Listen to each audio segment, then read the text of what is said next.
Boa tarde a todos. É com grande honra que vos dou as boas-vindas à cerimónia de lançamento de Agricultura Sem Papas na Língua, uma obra do autor José Martino, publicada pela editora Vida Económica. Gostaria de informar que, por imprevistos de última hora, não teremos connosco o professor Arlindo Cunha e o jornalista Manuel Carvalho poderá juntar-se a nós mais tarde. Este livro transcende a mera coletânea de crónicas. É um manifesto de compromisso com o mundo rural e com a coesão territorial. O engenheiro José Martino, com a clareza resoluta e a franqueza que o caracterizam, aborda questões de relevância imperativa como as alterações climáticas, a desertificação, as políticas agrícolas e as complexas interações entre sustentabilidade ambiental, social e económica. Contudo, não se limita a identificar problemas. Apresenta-nos um repertório de soluções práticas e visionárias, incitando-nos a refletir sobre os desafios contemporâneos e, acima de tudo, a agir com urgência e propósito. Durante 6 anos, tive o privilégio de trabalhar ao lado do autor, que foi muito mais do que um mentor técnico. Pelo exemplo, ensinou-me o verdadeiro significado de resiliência, inovação e compromisso. Quem o conhece testemunha a sua humildade genuína, intuição estratégica e dedicação exemplar. Características de quem vive e sente o mundo rural. Ver hoje este auditório repleto de personalidades, de agricultores, de académicos, de decisores políticos, é a prova de que o seu trabalho tem impacto e ressoa para além das fronteiras do setor. Neste momento, temos a oportunidade de reconhecer não apenas a obra em si, mas também o empenho e a visão que lhe deram vida. Começaremos com as palavras de boas-vindas do Presidente da Direção Regional do Norte da Ordem dos Farmacêuticos, professor Félix Carvalho, seguindo do Engenheiro Bento Aires, Presidente da Ordem dos Engenheiros Região Norte e, por último, o Dr. João Luís de Sousa, Diretor da Vida Económica. A apresentação do livro será conduzida pelo excelentíssimo Sr. Ministro da Agricultura e Pescas, José Manuel Fernandes, que muito nos honra com a sua presença. Terminaremos com as palavras do próprio autor para nos transmitir as suas visões e inspirações. Agradeço a todos pela vossa presença. Passo agora a palavra ao Presidente da Direção Regional do Norte, professor Félix Carvalho.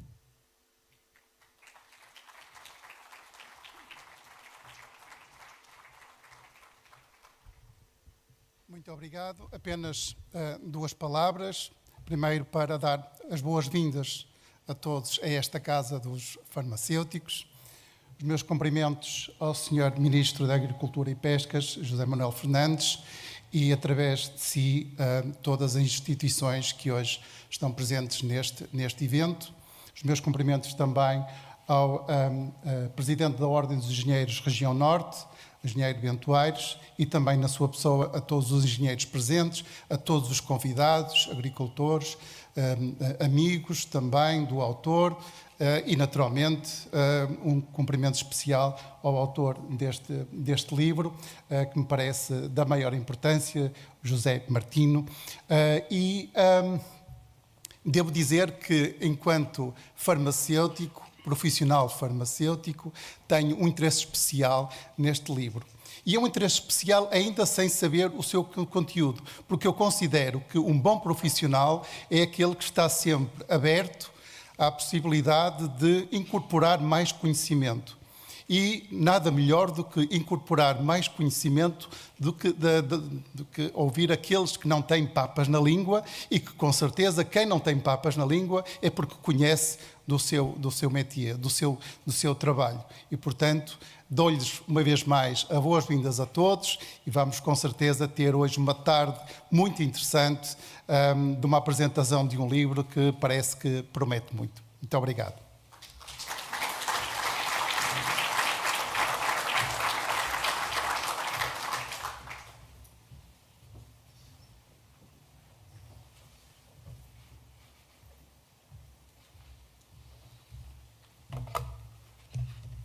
Muito boa tarde a todos. Sr. Ministro da Agricultura, Engenheiro José Manuel Fernandes, Sr. Presidente do Conselho Diretivo da Ordem dos Farmacêuticos da Região Norte, colega Félix de Carvalho, a quem agradeço perante tanto dinamismo que o nosso autor teve na apresentação deste livro, a abertura da porta da Ordem dos Farmacêuticos, porque na nossa Ordem não teríamos capacidade para vos receber. Depois quero cumprimentar o nosso colega, engenheiro agrónomo José Martino, e agradecer-lhe o desafio que fez à Ordem de se associar a esta publicação deste livro. De facto, nos últimos tempos, na região Norte, temos tido muitos colegas que querem apresentar os livros na Ordem, naquela que é a sua associação profissional, e a Ordem tem estado sempre ao dispor desses membros. E tem estado sempre ao dispor desses membros porque eu, puxando à minha costela de engenheiro civil, normalmente dizia, quando se fazia uma ponte, a engenharia fazia uma festa. Eu agora diria que quando o engenheiro publica um livro, também devemos fazer uma festa, porque é um dos expoentes máximos daquilo que é o trabalho do engenheiro, que é pegarmos e materializarmos num suporte físico ou digital aquilo que é o nosso conhecimento e, ao mesmo tempo, estarmos a transferi-los para aquele que são os cidadãos, que são os usufrutuários da engenharia. Por isso, José Martino, muito obrigado por nos desafiar e muitos parabéns por mais esta obra e que continue a desenvolver o seu trabalho profissional por muito tempo e a colocar a engenharia ao dispor da sociedade e também dos agricultores. Depois cumprimentar o editor do livro, o João Luís Sousa, que também terá alguns projetos connosco, os seus presidentes de Câmara, os seus vereadores, o seu vice-reitor da UTAD, o professor Eduardo Rosa, e permitam-me que abra aqui dois cumprimentos especiais ao professor Luís Braga da Cruz, membro conselheiro da Ordem dos Engenheiros, bem como à engenheira Manuela Mesquita, uma dirigente passada da Ordem e também com grandes funções e com grandes responsabilidades. A missão da Ordem é garantir que temos profissionais capacitados e habilitados para praticar os atos de engenharia. E, ao mesmo tempo, garantir que o conhecimento é transferido para a sociedade, é transferido para terceiros e garantir que esses atos são praticados com a garantia de ética e de ontologia profissional. E é isso que nós vemos aqui neste livro, que o autor nos procurou aqui trazer e dizê-lo sem papas na língua. E nós que estamos a dirigir a Ordem, a acompanhar a evolução da profissão, sabemos que hoje temos 2 ou 3 crises no mercado de trabalho. A primeira é talento, de conseguirmos atrair jovens, estudantes, para o setor da engenharia, e depois também temos dificuldades em reter este talento. Não conseguimos que os nossos jovens fiquem a trabalhar aqui em Portugal e queiram desafios e que vão para o exterior não em procura de empregabilidade ou de procura de melhores condições. E esta é uma missão da Ordem, é uma missão que tem de ser feita em conjunto com profissionais, com instituições de ensino superior e também com todos os engenheiros. E estou a dizer isto no sentido mais lato, mais alargado, mas o mesmo se aplica também à engenharia agronómica. O setor, a engenharia agronómica, a engenharia florestal. Temos empresas que nos pedem engenheiros florestais, engenheiros agrónomos, o mercado não está a formar e sentimos que temos de fazer este esforço conjunto de valorização destes 2 setores e de os tornarmos mais atrativos. Esse é um esforço que a Ordem tem procurado fazer e temos aqui connosco o Adelino Bernardo, coordenador regional do Colégio de Engenharia Agronómica, que tem procurado somar e trazer os engenheiros agrónomos para dentro da Ordem e para que a partir daqui se consiga fazer este trabalho conjunto, dinamização e de colocarmos a engenharia agronómica, de colocarmos a agricultura também no mapa e do roteiro das profissões atrativas. Não resisto a fazer um apelo ao Sr. Ministro, já o fiz em todos os eventos que o Adelino Bernardo organizou, que a agricultura é um dos setores que mais apoios tem do Estado e europeus. Porque é que nós não temos estes engenheiros agrónomos a assumirem a responsabilidade pelos projetos, pelo investimento, pelas explorações agrícolas. Talvez esse fosse um caminho de garantirmos que a profissão era mais atrativa e agora poderão dizer-me, está ele a puxar a brasa para a sardinha dele. Não estou porque não precisamos, mas sobretudo para garantirmos que o dinheiro era bem gasto e que os investimentos eram bem feitos e que passávamos a ter uma agricultura muito mais forte, muito mais competitiva. Porque quando falamos de agricultura, falamos de coesão territorial, como José Martino muito bem retrata aqui no seu livro. Falamos de termos a garantia que todos nós temos de que comer. Falamos da garantia que todos nós temos um território mais equilibrado, mais coeso, mais competitivo e, sobretudo, nós na Ordem temos defendido que só há futuro onde há engenheiros. Não que não haja onde os engenheiros não estejam, mas que temos uma certeza absoluta, que esse futuro é tanto ou mais desenvolvido, tanto ou mais competente, quanto mais engenheiros tivermos nos processos de decisão a assumirem as responsabilidades e a tomarem decisão. E, para terminar, peguei agora no livro e vi aqui uma citação do José Martino que eu acho que só poderia ser de um engenheiro e com isto terminava. Que só há coesão territorial em Portugal no dia em que os agricultores e os produtores florestais ganharem muito dinheiro com as respectivas atividades e forem altamente prestigiados pela sociedade. José Martino, isto só é possível com uma profissão. Nós, com os engenheiros, e com contributo como o teu, que hoje aqui partilhas connosco. Muito obrigado.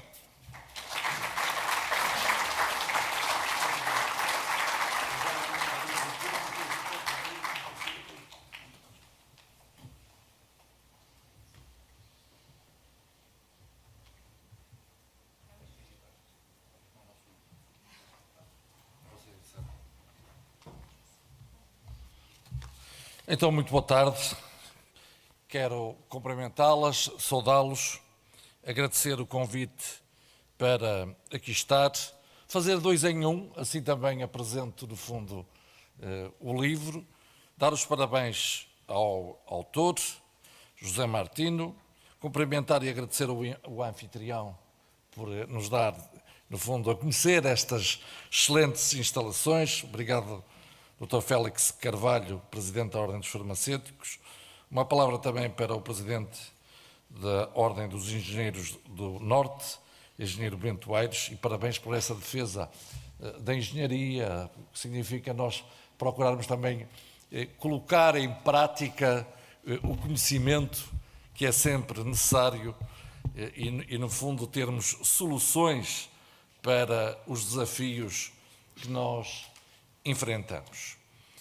No fundo, falar deste livro é falar de José Martino, ele que tem um profundo conhecimento do território, que é desassombrado também no pensamento e na emissão desse pensamento, o que é positivo e significa que os espíritos livres são mais do que necessários no mundo atual. E aqui recordo-me, no fundo, de um provérbio que é chinês, que diz que só os peixes mortos é que vão ao sabor da corrente, e é preciso muitas vezes não ir ao sabor da corrente.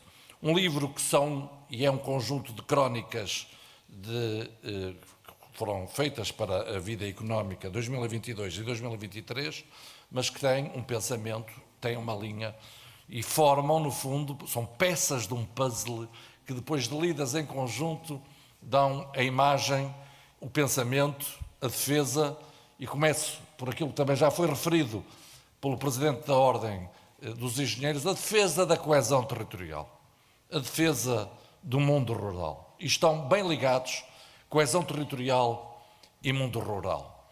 Quando falamos de coesão territorial, falamos dos fundos da política de coesão. Falamos do Portugal 2030. E em Portugal, os fundos da política de coesão é FEDER, Fundo Social Europeu e Fundo de Coesão. Todas as 242 regiões da União Europeia têm FEDER e Fundo Social Europeu, mas nem todas têm Fundo de Coesão. O Fundo de Coesão só tem os Estados-membros que têm menos de 90% do rendimento nacional bruto, sendo 100 a média da União Europeia. Ou seja, os mais pobres. Quanto é que é o Fundo de Coesão para Portugal? Cerca de 4.500 milhões de euros. Já agora, tem mais recursos depois as regiões que têm menos PIB per capita. Temos 3 tipos de regiões. As menos desenvolvidas, as regiões em transição e depois as regiões mais desenvolvidas. As regiões menos desenvolvidas são aquelas que têm menos de 75% do PIB per capita. Qual é a região de Portugal mais pobre? Sendo que as regiões é Norte, Centro, Algarve, o Alentejo, Lisboa e Açores e a Madeira. Pois bem, a região que tem o PIB per capita mais baixo de Portugal é o Norte de Portugal. Já agora, há um programa operacional Norte, que tem 3.400 milhões de euros para 2021-2027. Mas que não tem aqui o fundo de coesão. Onde é que está, sobretudo, o fundo de coesão? No programa temático que se chama Programa Operacional de Sustentabilidade. Já agora, também, a região mais desenvolvida é Lisboa, que está acima dos 100% do PIB. Sendo 100, a média da União Europeia está acima dos 100. Se Portugal fosse Lisboa, não tínhamos fundo de coesão. Porque só recebemos porque há regiões mais pobres que puxam o PIB per capita para baixo. Isto para dizer algo que eu considero importante. Nós devíamos olhar onde é que cai o fundo de coesão. O fundo de coesão é importante para as linhas de metro. Pois, mas também é importante e seria importante que quando se faz uma linha de metro se percebesse que está a ser feita porque há territórios mais pobres que puxam o PIB per capita para baixo. Não tenho nada contra os recursos serem colocados em regiões que até não teriam acesso ao fundo de coesão, mas era importante não esquecermos que os fundos da política de coesão têm um objetivo que é o de diminuir as assimetrias regionais.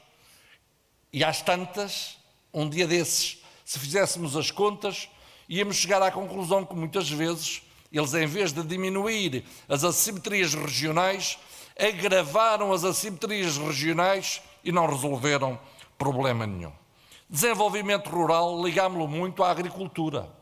Ligámos muito ao desenvolvimento rural, FEADER, o fundo destinado à agricultura, que não tem os montantes que nós temos para este objetivo de desenvolvimento, como tem o PT 2030. Mas há aqui a necessidade de conjugação de fundos. E eu partilho da visão, no fundo, que é feita pelo autor, quando defende o desenvolvimento rural, os territórios de baixa densidade, a coesão territorial, as nossas especificidades que nos permitem acrescentar valor e responder, no fundo, aos desafios globais. Quais são os desafios globais que nós temos? A globalização está aí. Temos a demografia e o aumento da população à escala global. Nós somos 8 mil milhões no planeta, seremos 9 mil milhões em breve. Mais de metade a viver nas cidades. As alterações climáticas que estão em todo lado.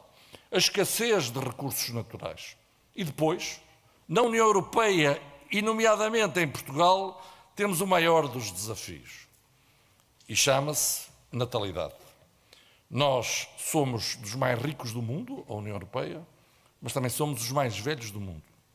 E em Portugal, a média de idades, quando há 50 anos atrás andava nos 27 anos, agora está aí nos 46, e fiquem também a saber que a região mais velha da União Europeia é uma NUT 3, que está aqui no norte, que é o Alto Tâmega, cuja média de idades é 56,5 anos. Não é por acaso que nós precisamos e precisaremos de mão de obra e de políticas para esta natalidade e da fixação da população e na agricultura, já agora, da renovação geracional, tema abordado neste livro, até porque a média de idade dos nossos agricultores em Portugal é acima dos 64 anos. E nós precisamos de uma União Europeia que defenda e que responda a estes desafios globais. E a autonomia estratégica da União Europeia é essencial. Eu tenho dito, e prometi que diria em todos os sítios, e este livro vai de encontro também a este pensamento, que agricultura é desde logo segurança alimentar. E o que é que isto quer dizer? Quer dizer várias coisas, mas há uma que é essencial, que é comida no prato. Esquecemos-nos disto. Mas quer dizer, face aos desafios que vivemos, uma outra coisa. Defesa. E eu espero que nunca se perceba e nunca se tenha sequer a concretização deste significado, que é e significa também defesa. Mas a agricultura, e tal como o livro também o mostra, é transversal. A agricultura é coesão, já foi dito, mas também é competitividade. E temos aqui um desígnio: diminuir aquilo que é o nosso déficit agroalimentar, que é superior a 5.500 milhões de euros. Mas também é investigação e inovação, é inteligência artificial, é robótica. E nem sempre há esta percepção. É também indústria de transformação. Também nem sempre há esta percepção. Agricultura é cultura, é património. Nós, aqui no Douro, hoje aquelas vinhas, face a alguns fundamentalistas, seriam impossíveis de fazer porque estariam em reserva ecológica nacional e se calhar alguns até considerariam que tinham um impacto visual negativo, mas aquelas vinhas que são história, são património, são herança cultural, são também bens públicos e atração do território, ou seja, a agricultura é também atratividade, é turismo, é gastronomia, algo que nos esquecemos. O que é que isto quer dizer? Quer dizer que os vários fundos devem contribuir para a agricultura. Nós, quando falamos em agricultura de precisão, como o livro também refere, agricultura de precisão implica internet. Internet que devem ser os programas operacionais regionais, nomeadamente, a colocarem, não são os fundos da agricultura. E a agricultura não se divorcia, e a palavra sustentabilidade também está presente, não é contrário ao ambiente. O agricultor é o melhor amigo do ambiente. A agricultura é também sustentabilidade ambiental. E felizmente hoje andamos de mãos dadas de agricultura e ambiente, e algo mudou, até porque pela primeira vez o fundamental também ele contribui para, por exemplo, o regadio e para investimentos nesta área. O livro fala de água e neste objetivo, e de seca, e neste objetivo eu não poderia deixar de meter aqui a iniciativa Água que Une, que será apresentada em janeiro e que tem como objetivo armazenar e distribuir de forma eficiente a água através de uma rede interligada, quer para a agricultura, quer para o consumo humano, mas também com um objetivo ambiental, por exemplo, para podermos ter caudais ecológicos nos nossos rios. Este armazenamento, já agora, tem uma coisa muito simples. Não é inteligente nós deixarmos fugir a água toda para o mar para depois a irmos buscar e lhe retirar o sal para voltar a utilizá-la. E, portanto, é necessário armazenar a água, e já agora fica aqui também um parênteses, porque muita gente foi contra o Alqueva. Muita gente dizia que aquilo nunca iria encher. E o Alqueva é uma auto-Europa, são 3.200 milhões de euros. Há quem prefira o deserto do que termos investimentos desta natureza que ajudam à fixação da população e ajudam em simultâneo o ambiente. Neste livro, a floresta não é esquecida e a questão dos incêndios. E aqui permitam-me também referir que temos o Pacto para a Floresta que será apresentado em janeiro, onde há aqui problemas que o livro também aborda, há obstáculos jurídicos que nós teremos de remover, há um emparcelamento que nem sempre é fácil de fazer, há condomínios para a floresta que são necessários, há um cadastro que é necessário acelerar, há sapadores que nós estamos também a apoiar. Sobre o vinho não me vou alongar, e o vinho no Douro e o vinho noutros locais, o vinho que faz parte, como eu tenho dito, do nosso modo de vida, do modo de vida europeu, gosto ou não, que está em rituais religiosos. Eu já usei a expressão que é verdadeira, não há missa sem vinho, e portanto isto demonstra bem que o vinho está no nosso modo de vida, e eu defendo um consumo moderado, do vinho. Está a cair em termos globais o seu consumo, há um ataque muito forte ao vinho, mas o vinho, também ele, é essencial para a nossa economia, e já agora há um superávit em termos da balança comercial de cerca de 720 milhões de euros, E é também ele património, é também ele cultura, mas coesão. Aliás, o vinho é um elemento fundamental, por exemplo, para o desenvolvimento rural. O autor José Martino fala também da castanha. A castanha é uma força do norte.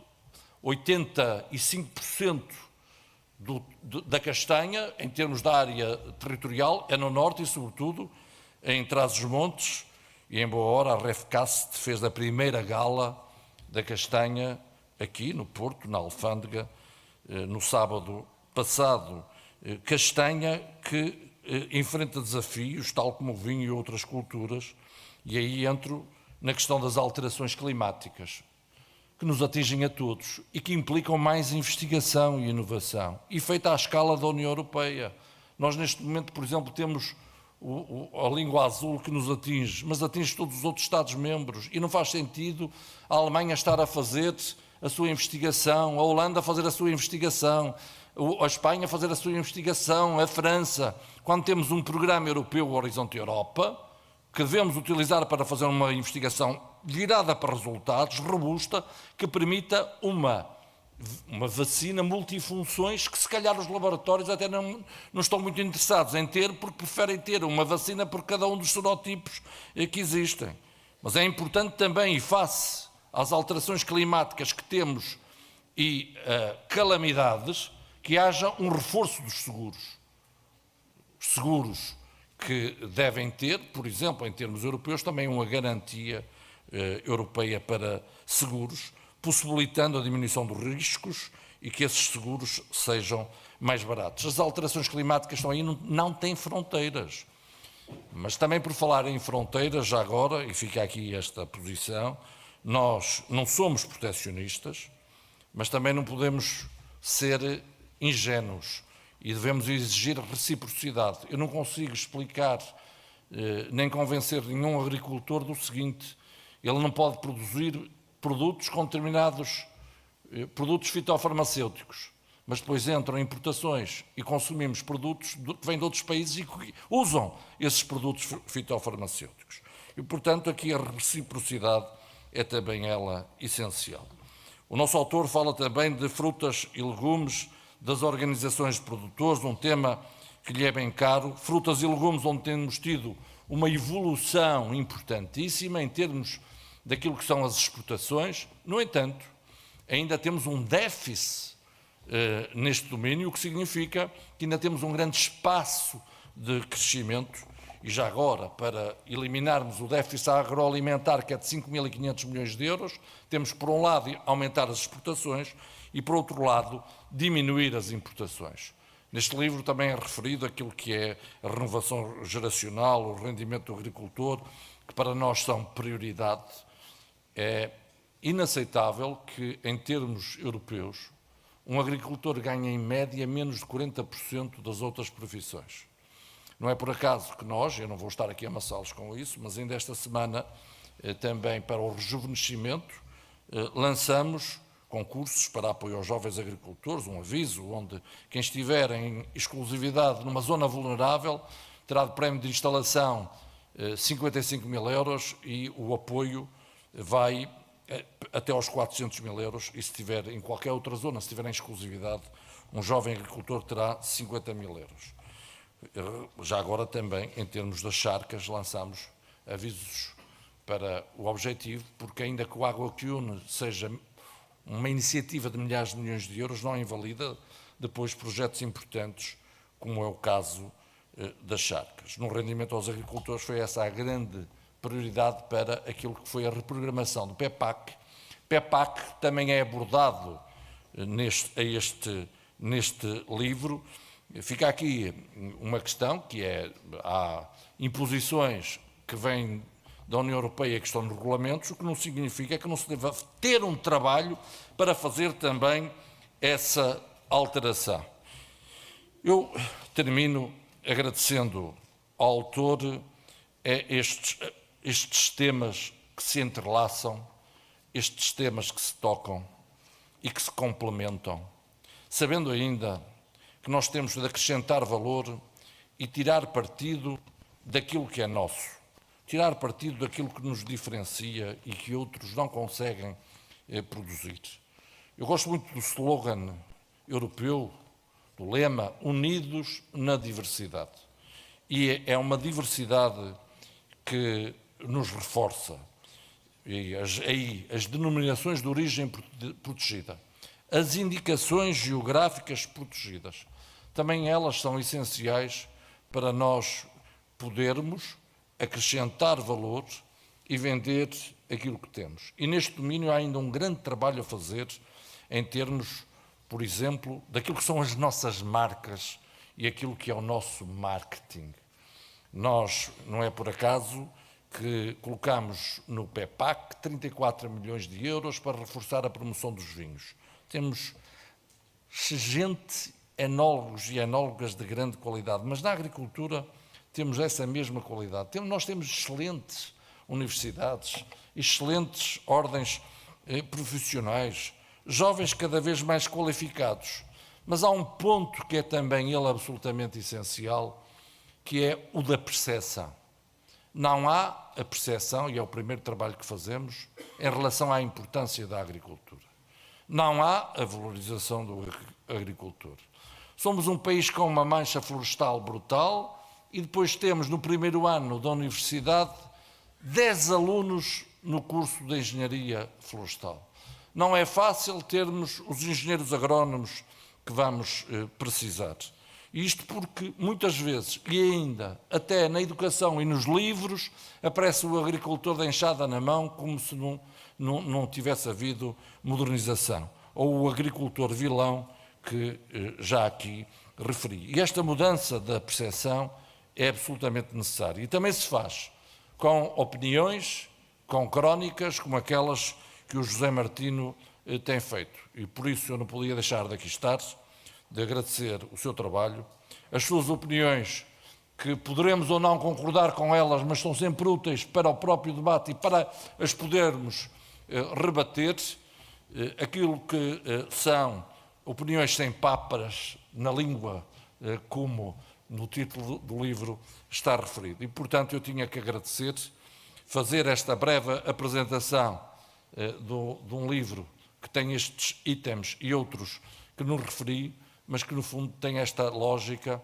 também ela, a da defesa do mundo rural, a da coesão territorial que implica outras políticas, a da transversalidade da agricultura e dos fundos para a financiar, a importância da água, a necessidade da floresta, do seu cadastro, a integração de todas estas políticas para, no fundo, também termos um Portugal mais forte, mais equilibrado, mais competitivo, mais coeso e mais sustentável. Muito obrigado.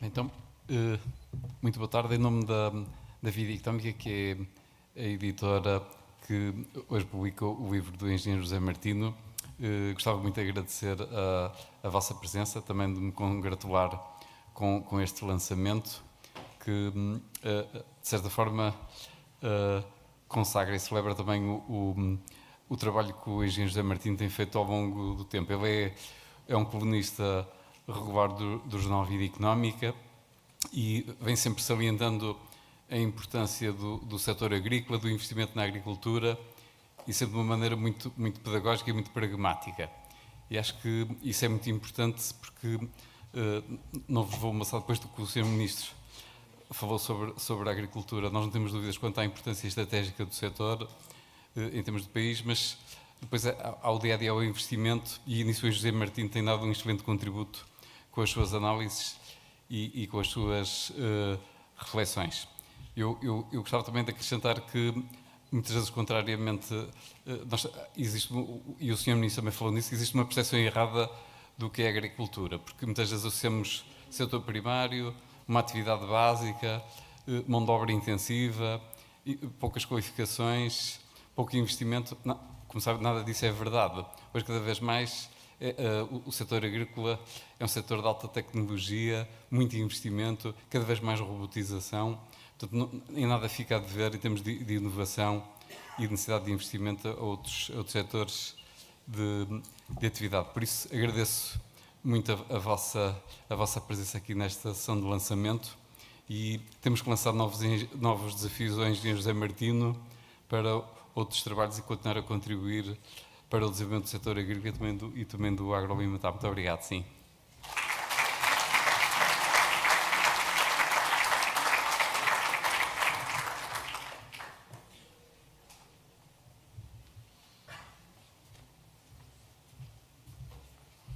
Boa tarde a todas e a todos. Peço desculpa.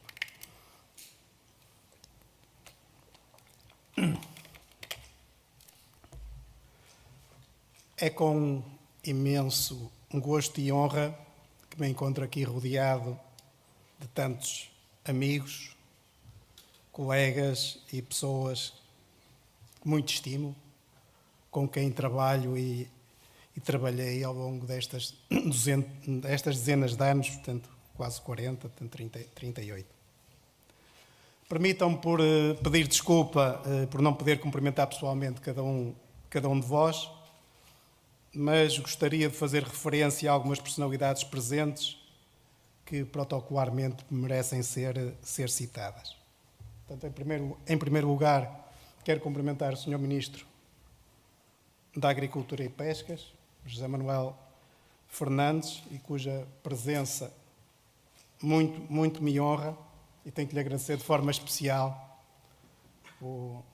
a sua intervenção, ia dizer o desenrasque, da apresentação do livro, que não estava no programa, mas, portanto, mostrou aqui que é um ministro à altura quando há problemas para resolver, portanto, que tem capacidade para os enfrentar e, portanto, para me ajudar a enfrentar o meu nervosismo, porque não gosto de conviver com coisas mal programadas e que falham, mas que é a realidade da vida e temos que as viver. Agradeço-lhe também o testemunho que assina no livro intitulado Defender o Mundo Rural e tanto que o enriquece e que lhe dá valor. Não posso deixar de cumprimentar o Sr. Vice-Presidente da Comissão de Coordenação e Desenvolvimento Regional do Norte, o Dr. Jorge Sobrado, é Vice-Presidente para a Cultura, Património e Relações Internacionais, mas na minha opinião não ficaria mal se fosse próximo Vice-Presidente para a Agricultura, pela sua ação, pelo seu dinamismo, e portanto não posso portanto, já sabem que eu não tenho papas na língua, portanto é aquilo que eu penso. Portanto, saúdo o engenheiro Bento Aires, Presidente da Ordem dos Engenheiros da Região Norte, e também o engenheiro Adelino Bernardo, portanto, o coordenador do Colégio de Engenharia Agronómica da mesma instituição, e a ambos pelo apoio institucional, logístico e pela calorosa hospitalidade em que conseguiram, além de ser instalações, desenrascar instalações e ofereceram um porto de honra. A ambos o meu sincero agradecimento. E agora, referindo-me aos ausentes, portanto, aproveito para agradecer publicamente àqueles que, embora ausentes, contribuíram para este projeto. Portanto, o professor Arlindo Cunha, que assinou o prefácio com o título Um observador atento, uma personalidade que admiro profundamente pela sua sabedoria e bom senso, e, portanto, a contribuição foi inestimável na obra.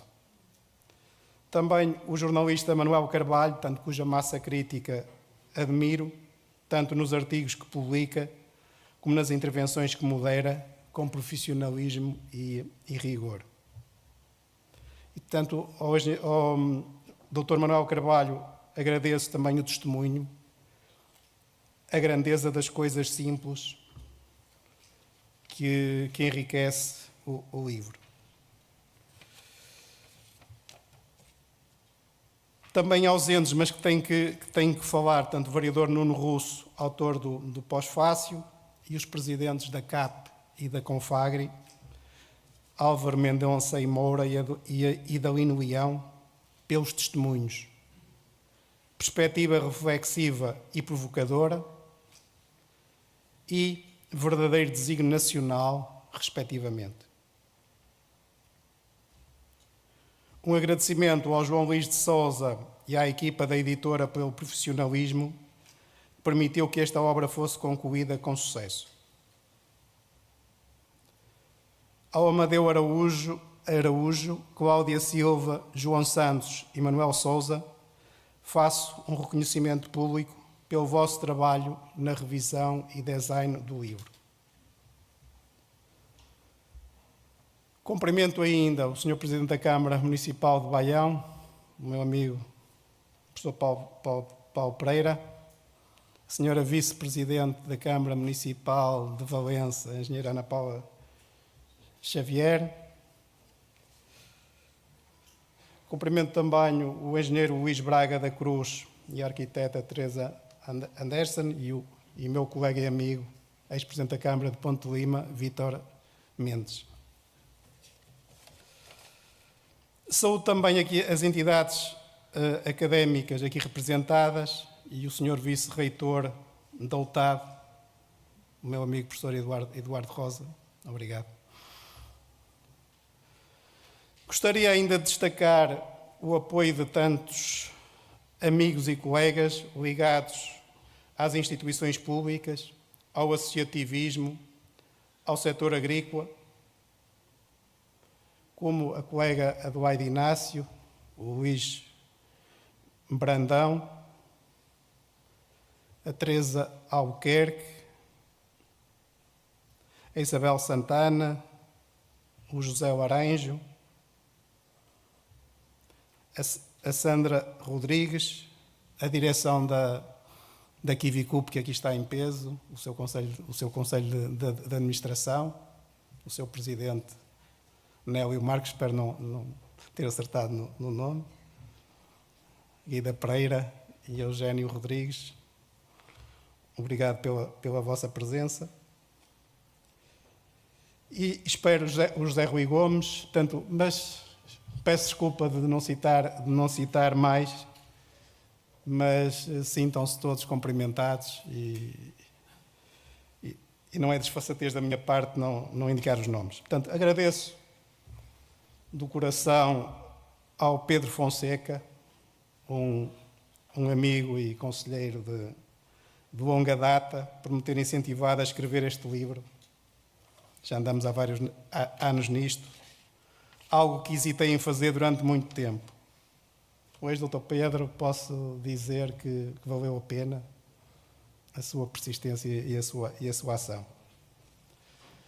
Não posso, nesta cerimónia, esquecer de mencionar as equipas da Espaço Visual, da Ruris e Dinastia, tanto que, assim como também à minha família, que aqui está, à minha esposa Rosa, aos meus filhos Carolina e Tiago, também aqui presentes, portanto, e a todos os familiares e amigos, o meu mais profundo agradecimento.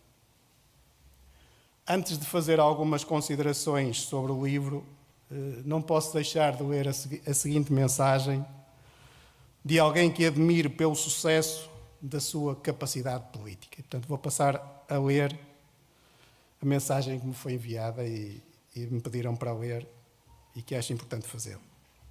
Na impossibilidade de comparecer como pretendia, na apresentação do livro do meu muito estimado amigo José Martino, nesta mensagem lhe deixo o preito da minha homenagem pela sua alta competência como especialista no domínio da agricultura, a sua visão e a sua veia de empreendedor, o arrojo, mas também a elegância como desenvolve a sua atividade de colunista em publicações de referência.